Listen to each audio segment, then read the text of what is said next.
Hey there, Jess with Milestone Plumbing. This time of year we get a ton of rain, which means a lot of sump pump repairs and replacements.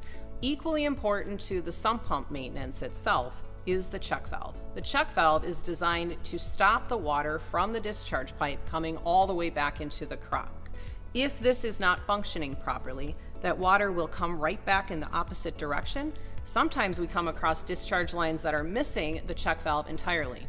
If you don't see something like this on that discharge line, give us a call. Let's talk about it.